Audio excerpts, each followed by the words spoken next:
Vamos lá, meus amigos, vamos chegando aí com mais uma aula, e nessa aula de agora a gente vai falar sobre padrão de entrada, precisamente sobre DPS no padrão de entrada. Para que você entenda melhor o tema da nossa aula, deixa eu trazer aí na tua tela um medidor de energia interligado com um quadro de distribuição. Então temos aí uma instalação elétrica quase que completa.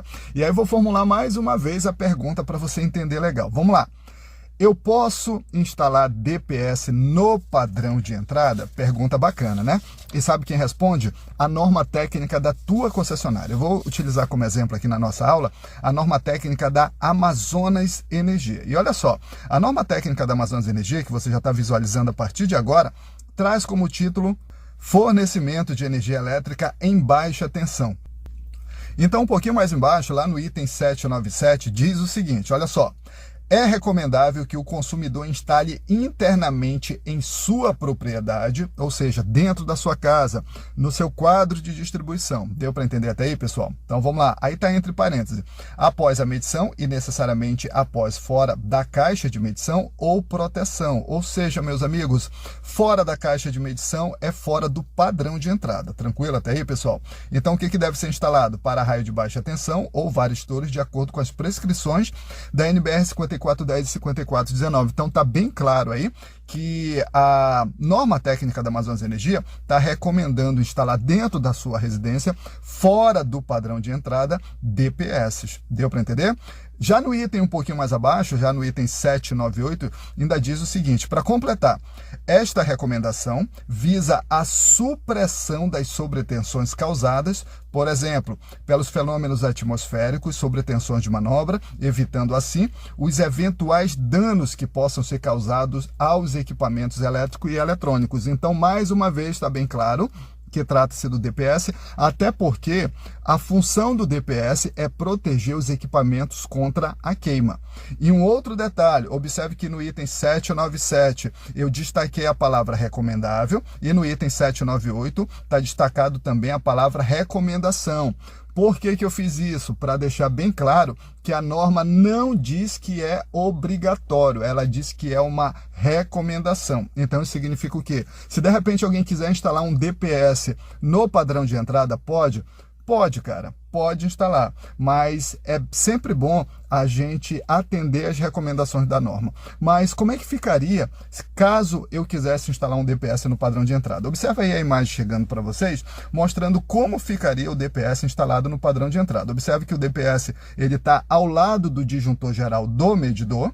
Então, na saída do disjuntor geral, observa contornando aqui pelo lado, ligando o DPS em cima, e na saída do DPS, interligando com o aterramento do próprio padrão de entrada. Deu para entender até aí, pessoal? Bacana? Então, assim ficaria a instalação, caso você resolvesse instalar um DPS no padrão de entrada. E esse tipo de instalação chama-se instalação de DPS em cascata. Mas, como eu falei para vocês, é sempre bom a gente atender sempre a recomendação das normas técnicas. Então, bora voltar de acordo aí com as recomendações da Amazonas Energia. Então observe, retiramos o DPS do padrão de entrada e a gente está observando a primeira imagem, onde consta somente o DPS dentro do quadro de distribuição, como exige a norma, aliás, como recomenda a norma. E eu aproveito, pessoal, para passar uma outra informação para vocês também, porque alguns alunos têm dúvida sobre isso. E qual é a dúvida? A dúvida é o seguinte, é a posição do disjuntor geral no padrão de entrada. Ou seja, eu devo instalar o disjuntor do padrão de entrada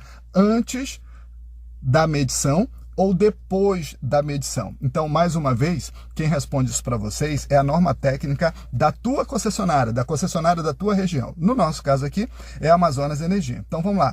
No item 7.9 diz o seguinte, proteção contra sobrecorrentes, sobretensões e faltas ou quedas de tensão. Mais embaixo, no item 791, diz o seguinte, olha só, pessoal, para vocês entenderem bacana. O padrão de entrada deve possuir dispositivo de proteção geral contra sobrecorrentes, a fim de limitar e interromper o fornecimento de energia, bem como proporcionar proteção à rede da distribuidora contra eventuais defeitos a partir do ramal interno do consumidor. Isso daí já está bem claro, aliás, e informando de uma forma mais técnica que trata-se do disjuntor geral. Agora você já vai entender um pouco mais aqui no item 792, que diz o seguinte, olha só. em todos os tipos de fornecimento, ou seja, monofásico, bifásico ou trifásico. A proteção deve ser efetuada através de disjuntores termomagnéticos localizados eletricamente após a medição da distribuidora. Então, olha a resposta que a gente queria aqui, ó. Mais uma vez, ó, localizados eletricamente após a medição da distribuidora, ou seja, depois do medidor. Assim como a gente está vendo aqui do lado. Olha só, pessoal, disjuntor geral, depois do medidor, depois da medição. Bacana? Então, essa é a resposta. No caso, dentro da área da Amazonas Energia, onde é que eu devo instalar o disjuntor geral? Depois do medidor. Mas você tem que ficar atento que, de repente, a norma da tua concessionária, da tua região, de repente pode recomendar de uma forma diferente. Ou seja, ela pode recomendar que o disjuntor geral seja instalado antes do medidor. Assim como tem concessionária também que já recomenda, já pede que em todo o padrão de entrada seja instalado o DPS. Então deu para vocês entenderem? Nem sempre as concessionárias repetem a mesma recomendação, exige a mesma coisa. Então isso muda de acordo com a concessionária e de acordo com a cidade. Então é muito importante você estudar a norma da concessionária. Deu para entender até aí, meus amigos? Bacana? Deixa eu falar uma coisa para vocês. Se você ainda não é inscrito no nosso canal, te inscreve no nosso canal para você estar sempre recebendo essas aulas aí bacana. A gente tem algumas séries, como por exemplo, séries sobre proteção contra choque elétrico, dispositivo DR, que está bem legal. Então todos que são inscritos no nosso canal estão recebendo aí essas aulas. E um outro detalhe é que se de repente você se interessa por materiais de estudo, dá uma olhadinha na descrição aqui do nosso canal, que você vai conhecer as nossas apostilas.